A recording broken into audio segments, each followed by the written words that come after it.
Ok, eh bien, bonjour à tous, bienvenue à cette session Timebox, or no Timebox.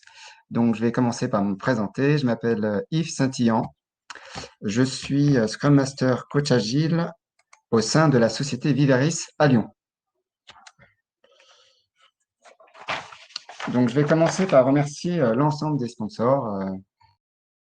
L'événement n'aurait pas pu avoir lieu, donc merci à tous les sponsors.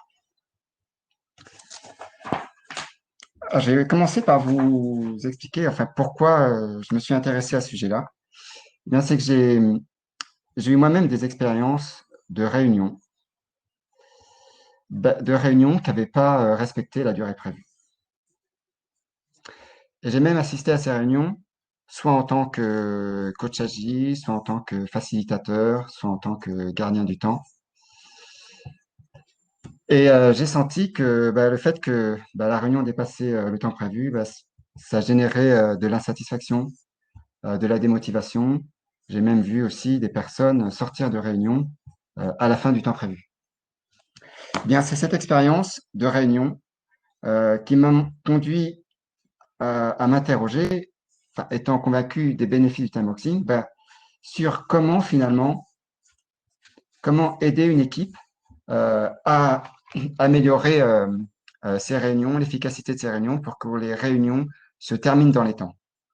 Voilà, donc je me suis interrogé sur les outils disponibles, sur les postures, la posture en tant que Scrum Master, en tant que coach à adopter pour aider au mieux l'équipe dans ce problème de timeboxing de réunion. Alors, dans cette session, je vais commencer par rappeler un peu ce qu'on appelle le timeboxing. Je vais en parler des bénéfices, parler des outils, des pratiques qu'on peut utiliser pour nous aider dans le timeboxing. Je vais parler de la posture du coach agile, des risques associés et nous aurons bien entendu à la fin une séance de questions et d'échanges entre vous et nous. Et donc, pour commencer, qu'est-ce qu'on appelle en fait le timeboxing? Donc, le timeboxing, ça consiste à définir une durée de temps et d'y associer un objectif. Un objectif associé au timeboxing. Et cet objectif va correspondre à un ensemble d'éléments. Donc, ça peut être des éléments à réaliser, des décisions à prendre, etc. Donc, qui doivent être faites pendant cette durée de temps. Donc, c'est vraiment un changement d'état d'esprit avec une démarche qui ne serait pas timeboxing. Donc, la démarche où on est en no timebox, c'est une démarche où on définit une durée qu'on espère tenir, mais cette durée peut s'étaler dans le temps, dans l'optique finalement de faire ce qu'on avait initialement prévu pendant cette durée. Et donc, voilà, le changement d'état d'esprit du timeboxing, c'est que finalement, cette durée va considérer que c'est une durée fixe à laquelle on va vraiment s'arrêter, même si tout n'est pas réalisé dans ce temps, en fait. Et donc, on connaît bien Scrum et la première notion de Scrum qui est timeboxée, c'est la notion de sprint. Un sprint d'une durée d'un mois maximum. Et donc, en fait, quand on parle de timeboxing de réunion, c'est qu'on fait un parallèle entre le sprint et la réunion. Donc, de la même façon qu'on n'imagine pas de prolonger le sprint d'un jour ou deux, la réunion, c'est pareil. C'est un état d'esprit où on sait que la réunion ne va pas être prolongée et qu'on va plutôt adapter le contenu pour tenir dans les temps plutôt que de prolonger la réunion. Et donc, le timeboxing de réunion, on le trouve beaucoup dans Scrum, très présent dans Scrum. Donc, tous les événements sont timeboxés. Le sprint planning qui est timeboxé à 8 heures pour un sprint d'un mois. Le daily à 15 minutes. La revue à 4 heures pour un sprint d'un mois. Et la rétro, timeboxé également à 3 heures. Donc, vous voyez que le timeboxing est très présent dans Scrum, à la fois pour les sprints et pour les réunions. Donc maintenant, intéressons-nous aux bénéfices du timeboxing. Donc, quels sont les bénéfices? Finalement, qu'est-ce que ça nous apporte, tout ça? Eh bien, un premier point, c'est que le timeboxing nous permet de lutter contre ce qu'on appelle la loi de Parkinson, qui est que eh bien, le travail à faire va de façon tout à fait naturelle s'étendre dans la durée qui lui est offerte. Donc, plus la durée qu'on donne pour un travail est importante, plus le travail naturellement va prendre la place dans cette durée. Et donc, le timeboxing permet justement d'éviter ce phénomène qui fait que le travail va naturellement s'étendre. Alors, donc les bénéfices, c'est le focus. Donc, cette contrainte de temps, sachant que le temps est limité, ça va être une aide pour se concentrer sur un objectif et sur l'essentiel. Donc, ça va éviter les digressions, les détails qui vont trop loin, l'excès de perfectionnisme. Et on va vraiment se concentrer sur ce qui apporte de la valeur. Un autre aspect, c'est qu'on va dynamiser la réunion. Cette contrainte de temps va être bénéfique et va permettre vraiment d'être dans un état d'esprit dynamique qui va éviter les discussions sans fin, les endormissements, etc. On va être aussi dans une démarche de prédictibilité, c'est-à-dire que comme on va pouvoir prévoir l'heure à laquelle la réunion se termine, eh bien, on sait qu'on va pouvoir faire ce qu'on avait prévu après la réunion. Donc, on va être plutôt dans un cercle vertueux où on va avoir vraiment l'impression de mieux contrôler le temps de notre journée.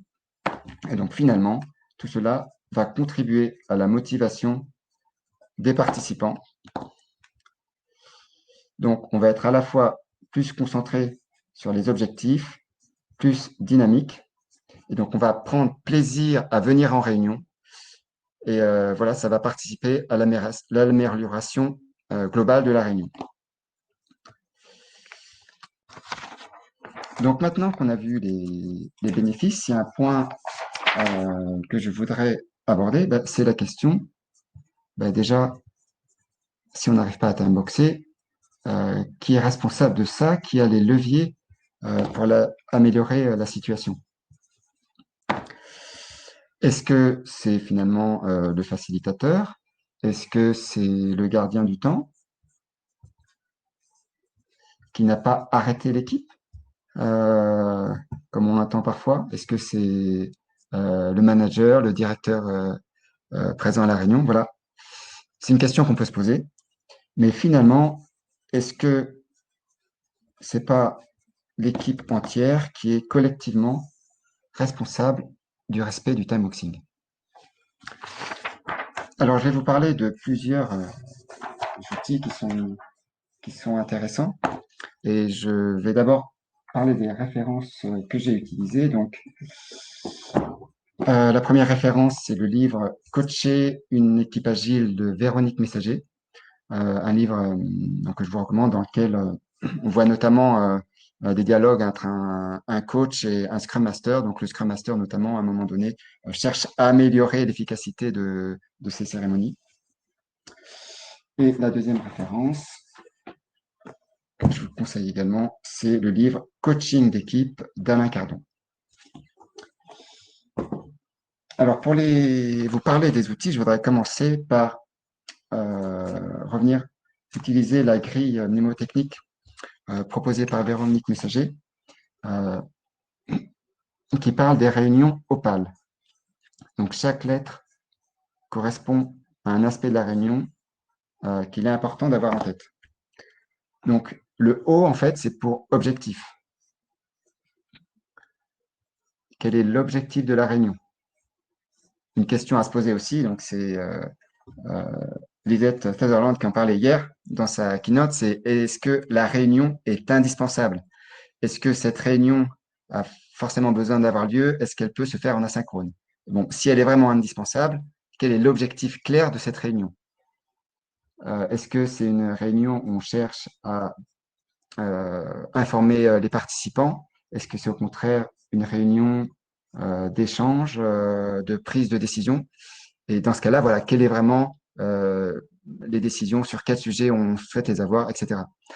Donc, le fait de se focaliser sur cet objectif, ça va permettre au cours de la réunion de mieux identifier à quel moment on sort de cet objectif. Et quand ça arrive, eh bien, une bonne pratique, c'est de noter les idées un peu accessoires en temps réel, par exemple sur ce qu'on peut appeler un parking lot. Voilà, donc les idées qu'on émet, de toute façon, on les note à un endroit, dans un coin. On peut y revenir plus tard, mais en tout cas, on ne fait pas dériver la réunion à cause de ces questions qui sortent de l'objectif. Et donc, le P, c'est pour participants. Donc, par rapport à cet objectif, quels sont les participants indispensables à cette réunion? Est-ce qu'on a forcément besoin de toute l'équipe? Est-ce qu'on a besoin de personnes extérieures à l'équipe? Voilà, un certain nombre de questions à se poser. Et donc, le A, c'est pour agenda. Donc, l'agenda, c'est un point très important, donc qui demande de la préparation. Et la première question à se poser quand on prépare un agenda, c'est quels sont les différents items qui doivent être traités dans la réunion et quel est l'ordre dans lequel ces items doivent être traités. Parce qu'on connaît la loi de Pareto ou loi de 80-20 qui dit que 80% des résultats sont obtenus par 20% de l'effort. Donc, voilà, vraiment se concentrer sur l'essentiel, sachant qu'après, ça peut prendre beaucoup de temps finalement pour obtenir peu de valeur ajoutée. Donc, une fois qu'on a ordonné ces différents sujets, ce qui est bien, c'est d'associer des time box à ces différentes étapes de la réunion. Voilà, c'est ce time boxing intermédiaire qui va permettre de mieux suivre l'avancement de la réunion, de pouvoir mieux réagir en cas de difficulté et de pouvoir en équipe s'adapter pour finalement arriver à garder le time box à la fin. Et donc, des bonnes pratiques, voilà, par exemple, quand on est sur des sections un peu plus longues, qu'on a du mal à, comme ça, à time boxer, c'est de définir des time box. Si je prends un exemple pour le sprint planning, avoir par exemple un time boxing par user story. Se laisser, par exemple, 10 minutes de discussion sur une user story et on sait au bout de ces 10 minutes qu'il faut s'interroger, essayer de passer une autre user story.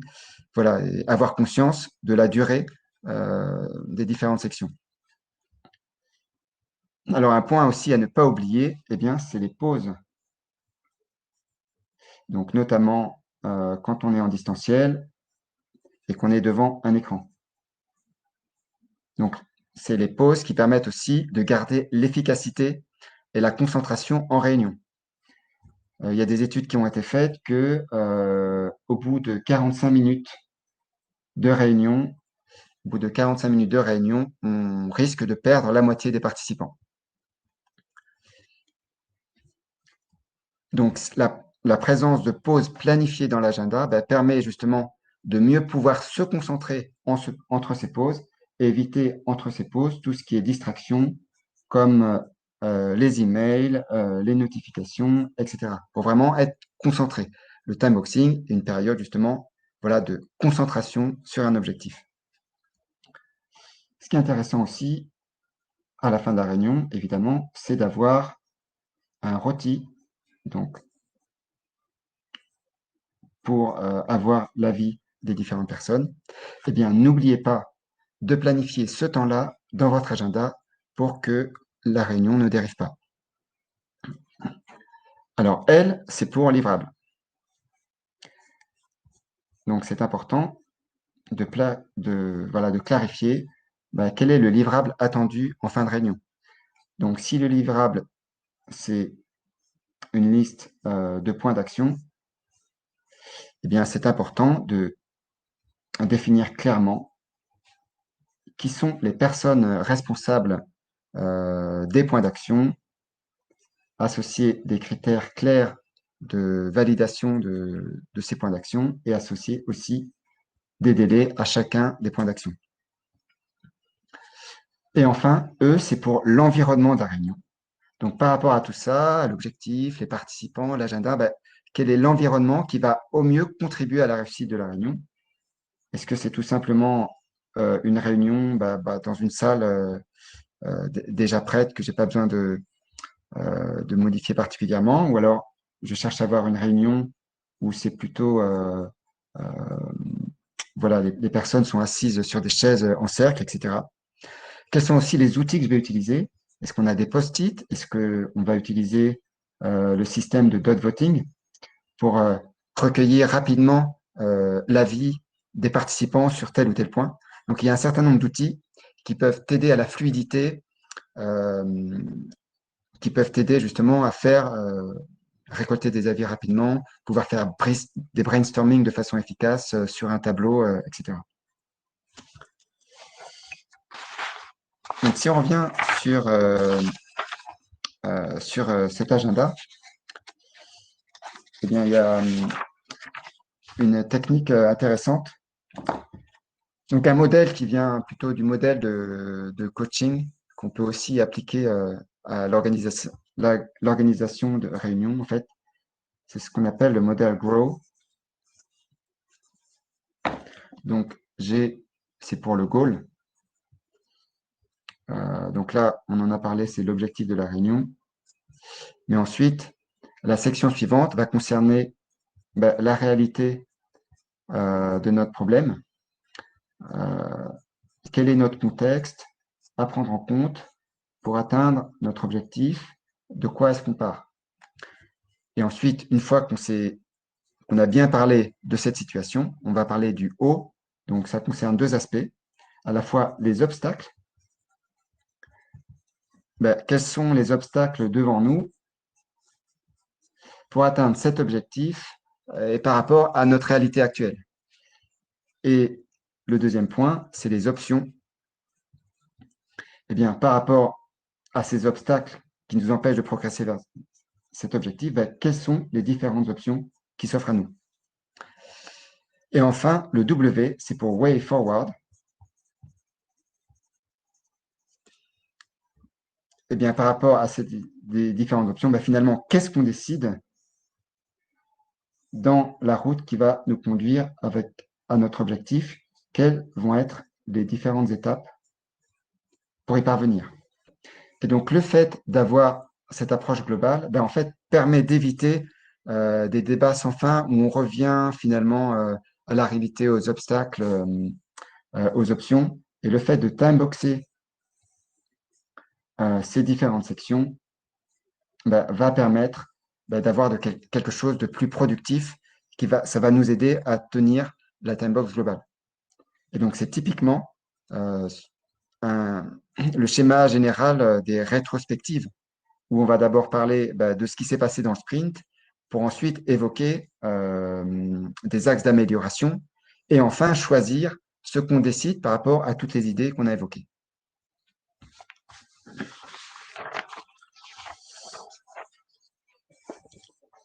Alors, maintenant, si on parle d'un autre outil qui est proposé par Alain Cardon, c'est les réunions déléguées. Donc, les réunions déléguées, en fait, ça consiste à déléguer les rôles qui peuvent être traditionnellement portés par une seule personne. Et donc, l'intérêt de ces réunions déléguées, en fait, c'est de déléguer ces rôles pour vraiment rendre l'équipe, les participants plus actifs et rendre l'équipe plus auto-organisée et plus collectivement responsable de la réussite de la réunion. Donc, le premier rôle, c'est le rôle de facilitateur.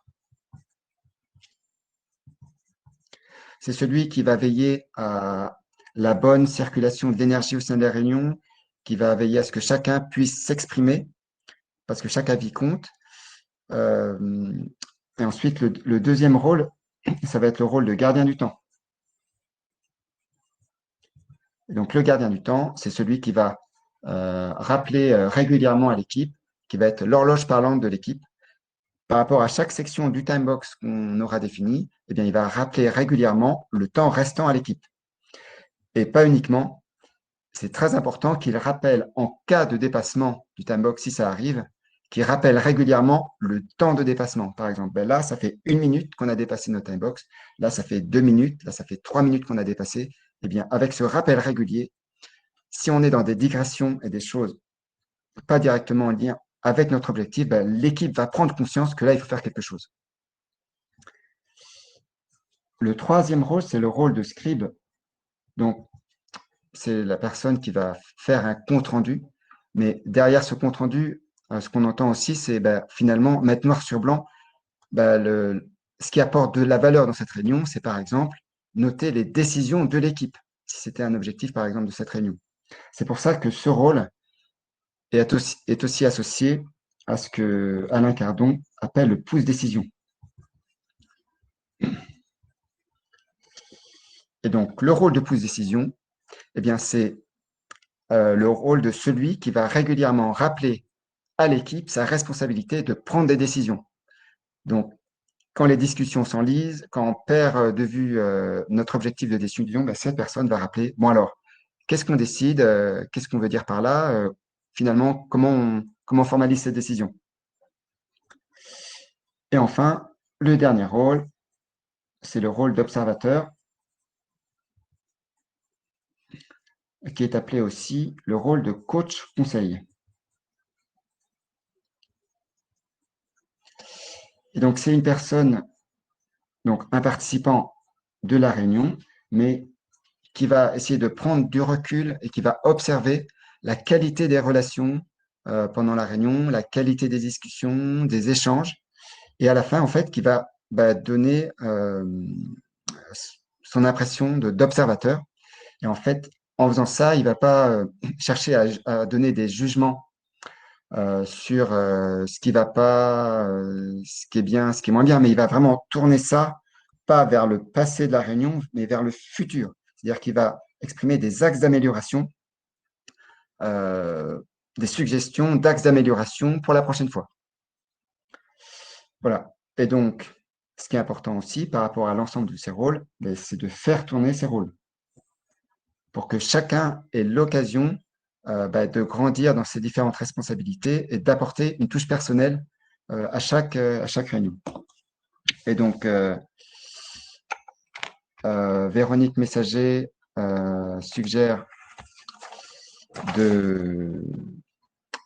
donne l'idée d'avoir des t-shirts en fait à l'entrée de la réunion. Bon, c'est un peu difficile en cette période de confinement, mais l'idée en fait, c'est que chacun en rentrant en réunion, librement choisit un des rôles. Donc, par exemple, on peut avoir le t-shirt vert pour le facilitateur, le t-shirt rouge pour le gardien du temps, le t-shirt jaune pour le scribe et le t-shirt bleu pour le coach conseiller.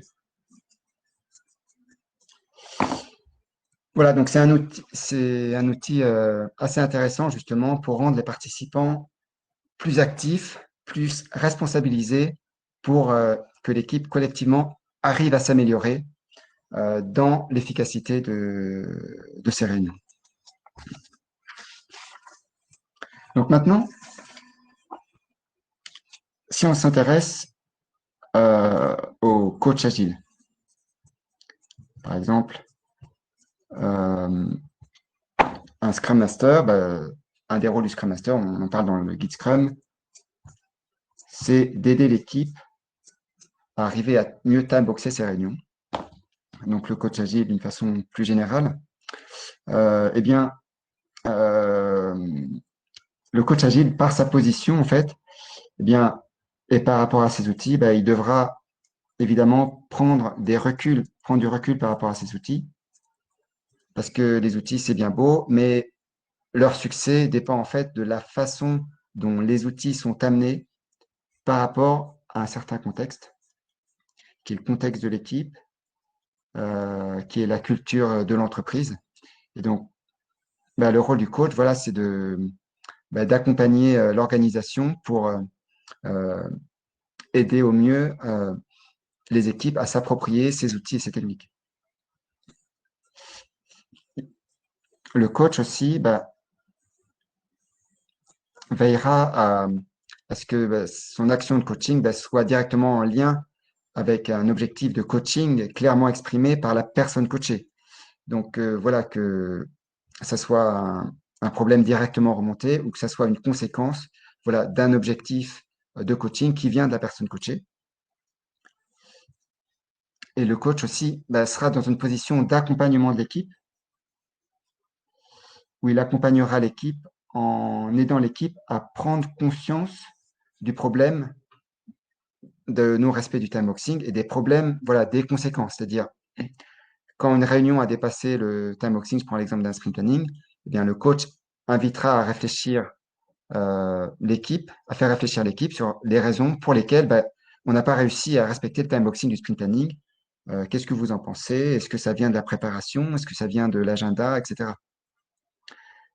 Et il invitera aussi l'équipe à être elle-même acteur de ces axes d'amélioration. Voilà, que c'est l'axe d'amélioration, c'est l'équipe finalement qui arrive à le proposer elle-même. Et donc, pendant ces phases de réunion, le coach Gilles aura aussi un regard extérieur pour essayer d'identifier les dysfonctionnements, donc qui seraient plus uniquement de l'ordre du timeboxing, mais des dysfonctionnements généraux. Parce qu'Alain Cardon, dans son livre, dit bien qu'il peut y avoir une corrélation entre le dysfonctionnement en réunion et les dysfonctionnements dans la vie d'un projet. Donc, si par exemple, une équipe a du mal à timeboxer sa réunion ou elle se surengage par rapport à ce qu'elle pense pouvoir faire en réunion, eh bien, c'est des problèmes qui sont peut-être présents aussi dans la vie de l'équipe et dans la réalisation d'un produit. Et donc, finalement, ce travail d'amélioration de l'efficacité de la réunion, ça permet de s'améliorer vraiment sur le processus de réunion, enfin ce moment de réunion précieux en équipe, qui finalement constitue l'ADN de l'équipe. Et donc, c'est en s'améliorant en réunion qu'on va aider aussi l'équipe à s'améliorer dans le quotidien de son travail.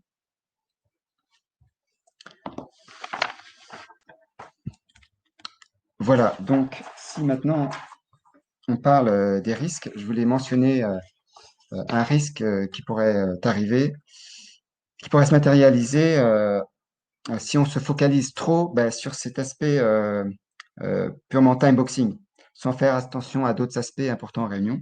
Et donc, je voulais vous parler de ce qu'on appelle le paradoxe d'Abilène. Paradoxe d'Abilène, qui a été introduit par un sociologue américain dans les années 70. Et en fait, qui est raconté à travers une histoire qui se passe aux États-Unis, dans une petite ville du Texas. On a une famille américaine qui se retrouve, qui sont tranquillement assis à l'ombre chez eux. Et le beau-père propose d'aller passer l'après-midi dans la petite ville d'Abilène, au Texas. Et donc, les personnes hésitent un peu parce qu'il fait une chaleur de plomb. Et donc, finalement, ils en discutent. Et voilà, comme la belle-mère n'est jamais, ça fait longtemps qu'elle n'est pas à la Vilaine, finalement, tout le monde y va. Tout le monde part à Abilène. Tout le monde a très chaud pendant le voyage. Le restaurant n'est pas spécialement bon. Et 4 heures plus tard, tout le monde revient à l'ombre. Et en discutant, en fait, cette fois plus ouvertement, eh bien, les différentes personnes réalisent que voilà, personne n'avait au fond de soi vraiment envie d'aller à Bilène et que tout le monde intérieurement serait bien resté à l'ombre, tranquille, à jouer au domino plutôt que d'aller au restaurant à Bilène. Donc, l'histoire de tout ça, c'est que finalement, personne n'était d'accord et que collectivement, l'équipe a pris la décision d'y aller. Et donc, si je cite ce paradoxe d'Abiden, c'est que bah, c'est quelque chose qui peut arriver en réunion, notamment des réunions qui commencent doucement et qui se terminent à l'arrache pour respecter le time boxing. Eh bien, une erreur serait de, bah, justement, afin d'éviter que la réunion dépasse, bah, si finalement ne pas donner son opinion véritable et que finalement tout le monde finisse par prendre une décision tellement les personnes sont focalisées par le time boxing.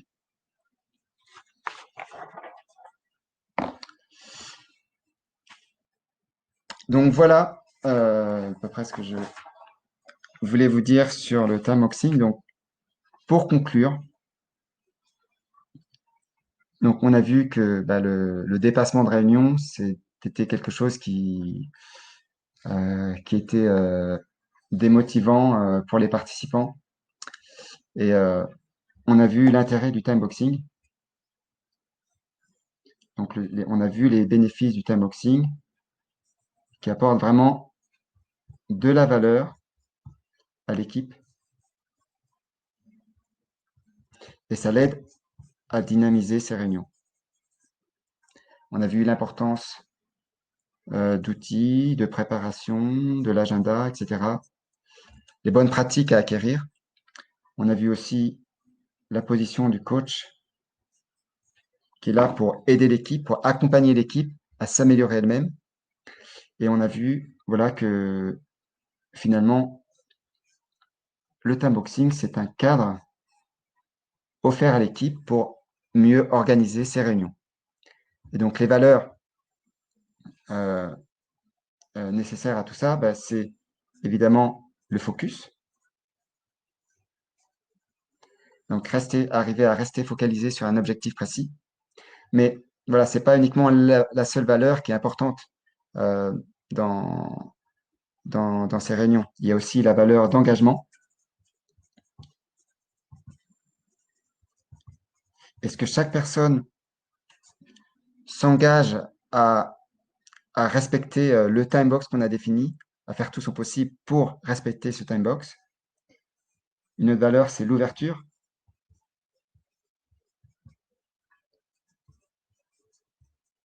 Est-ce que les différentes personnes, les différents participants vont parler vraiment de façon ouverte pendant cette réunion, vont oser dire qu'ils ne sont pas d'accord, etc. L'autre valeur importante, c'est le respect. Eh bien, en réunion, c'est important de respecter les temps de parole, chaque avis compte, donc chaque participant de faire preuve de ce respect envers les autres participants. Et enfin, la dernière valeur, c'est le courage. Eh bien, par exemple, le courage pour dire que là, on est en train d'y arriver, stop, il est nécessaire de recadrer les débats. Et voilà, ce courage, voilà, chaque participant doit en faire preuve.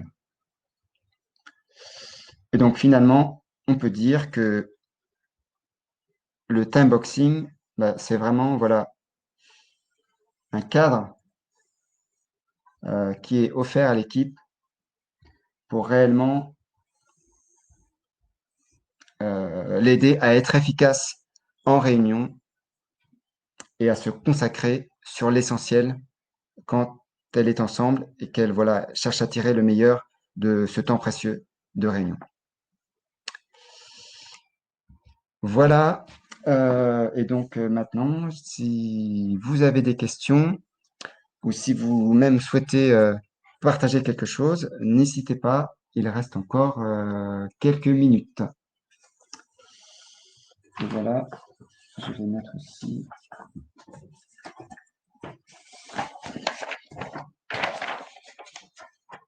le lien vers le Rôti Express. Donc, je vais regarder les questions.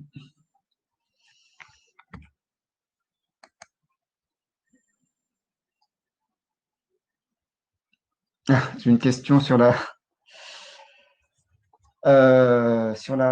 configuration technique Donc, j'ai utilisé en fait sur mon PC un logiciel qui s'appelle OBS Studio, qui permet de rassembler différents flux vidéo.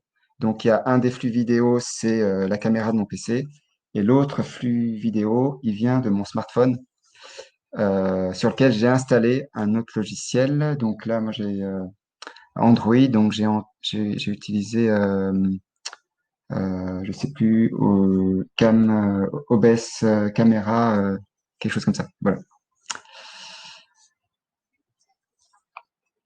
Euh, voilà pour la config technique. Euh, voilà, j'en profite pour remercier Romain Couturier qui m'a aidé par ses conseils en facilitation graphique et justement pour faire ce setup technique. Alors, une question sur faire respecter les temps de parole, pas facile. Quelques conseils pour faire taire les bavards sans couper la parole ou créer des frustrations. Alors, effectivement, c'est un problème compliqué. Alors, c'est sûr que le conseil pour le facilitateur, c'est son rôle aussi d'arriver à pouvoir recadrer les débats s'il y a une personne qui parle trop, hein, c'est son rôle. Et ce qui est important aussi, c'est que ce que je disais par rapport au rôle délégué, c'est de faire tourner les rôles, que ce rôle de faire taire les bavards, ça soit pas tout le temps le même, et que même les personnes bavardes aient ce rôle. Ça peut le faire, voilà, les faire réaliser de l'importance justement de laisser les temps de parole.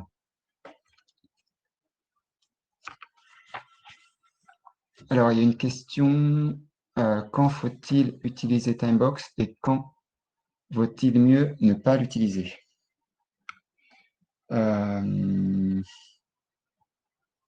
Alors, Nicolas, si tu veux, je t'invite à monter sur scène pour qu'on puisse un peu échanger par rapport à cette question. Là, comme ça, j'ai du mal à te répondre. Alors, est-ce que tu es d'accord pour monter sur scène?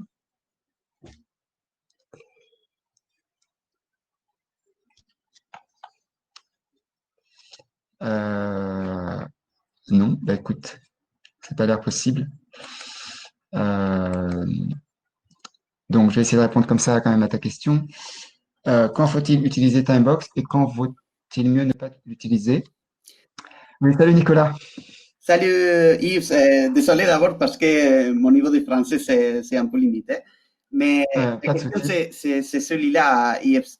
Si je dois organiser un workshop ou un meeting, comment peux-je savoir quels sont les exercices que je dois mettre en Timebox ou si je dois organiser et désigner la meeting en utilisant le Timebox? Parce que c'est en fait une question que j'ai reçue souvent. Euh, je n'ai pas la réponse correcte. Hein. Je ne sais pas si tu peux expliquer un peu plus. C'est-à-dire, est-ce qu'il faut vraiment essayer de tout timeboxer ou pas? C'est ça? Exactement, c'est ça.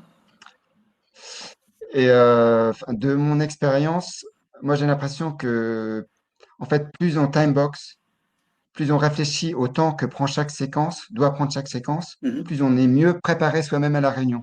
Enfin, de mon expérience d'ateliers qui ont dérivé, c'est que j'avais par exemple défini des timebox de façon assez générale, mais j'avais pas vraiment réfléchi à la façon dont on allait splitter ce temps en fait général.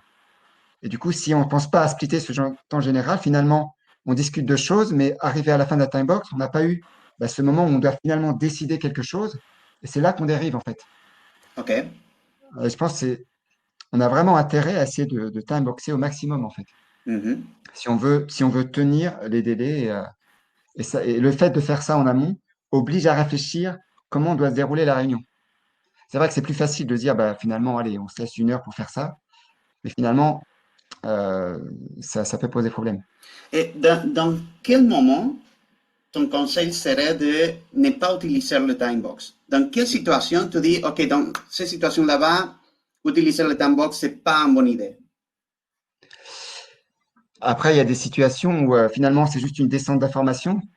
Et bah, cette descente d'information, ça n'a pas tellement peut-être d'intérêt de la time boxer en dessous des 25 minutes.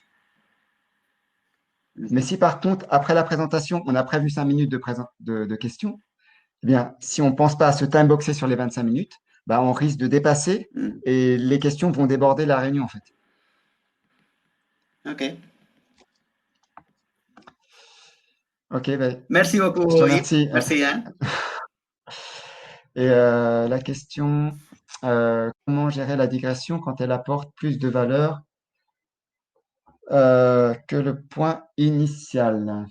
Ben, écoute, Guillaume, si tu veux monter pour qu'on en discute, ce qui m'intéresserait de savoir, si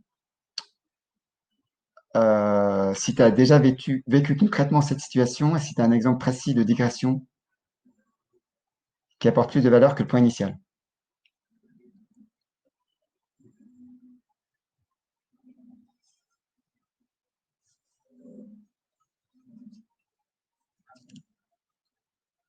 Bon, bon, ok. En tout cas, si tu es dans le cas où la digression. Ah, bonjour. Oui, Alors, oui, bonjour la Guillaume. présentation, pour remettre le contexte, j'organisais une rétrospective et j'avais prévu un lancement de 5 minutes qui collectait les humeurs sur le sprint précédent, enfin sur le sprint qui venait de se finir. Ouais, oui. Et en fait, la discussion a dérivé sur la sécurité psychologique. Donc, dans une rétrospective, je me voyais mal de couper le point au bout de ces 5 minutes. Et du coup, le point a duré plus de 20 minutes. Enfin, je ne pouvais pas le couper. Donc voilà, je voulais savoir quelles étaient les recommandations. Est-ce que c'était de créer un autre espace? Est-ce que c'était de finalement annuler la rétro pour privilégier cette discussion? Alors moi, ce que je conseillerais, parce que il m'est arrivé quelquefois en début de rétro de suggérer quelque chose, et finalement, ouais, ce que j'avais suggéré entraînait immédiatement des discussions. Donc ce qui est pas mal, c'est dans l'humeur de voilà, dire un mot ou quelque chose, mais sans forcément commenter trop, mais juste qu'il y ait suffisamment d'infos pour détecter que là, il y a des points importants qu'on a besoin d'aborder dans la suite de la rétro. Et bien, dans la suite de la rétro, il y a d'autres moments où on peut aller creuser ces points-là. Par exemple, quand on réfléchit aux axes d'amélioration, on peut réaborder par exemple, ce que si tu as senti un problème lié à la sécurité psychologique, en tant que Scrum Master, tu peux être fort de proposition pour discuter de ça dans les axes d'amélioration. D'accord. Mais que ça reste cadré dans le reste de la réunion. D'accord, merci. Tu vois ce que je veux dire? Ouais. Merci pour ta question. Voilà. Et puis, voilà, il est en tant que participant, inviter une réunion, comment faire pour rendre la réunion plus efficace dont on n'est pas organisateur? Euh, j'ai du mal avec cette question. Bah, en tant que participant, on peut aussi oser dire, s'il n'y a par exemple pas de rôle défini, on peut aussi s'exprimer librement en réunion si on pense que ça parler ouvertement en réunion. Euh, ne pas oser dire quand on pense vraiment que là, on dérive des débats. Les débats dérivent. Voilà, donc il est 45. Donc, on va faire en sorte de respecter le time boxing pour cette présentation. Donc, je vous remercie tous pour votre attention, pour vos questions. Je vous invite à donner votre feedback par rapport à cette présentation dans le rôti dont j'ai mis le lien ici. Et vous devez avoir le lien dans le chat aussi. Voilà, donc ça serait super sympa de me donner votre feedback. Aussi, si vous avez des suggestions d'amélioration. Merci beaucoup.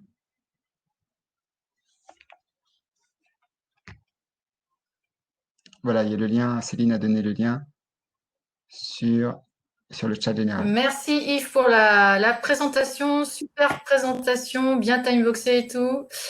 Je vous invite tous, là je vais arrêter l'enregistrement, je vous invite tous à rejoindre l'Atrium pour de nouvelles aventures dans une autre salle. À bientôt. À bientôt.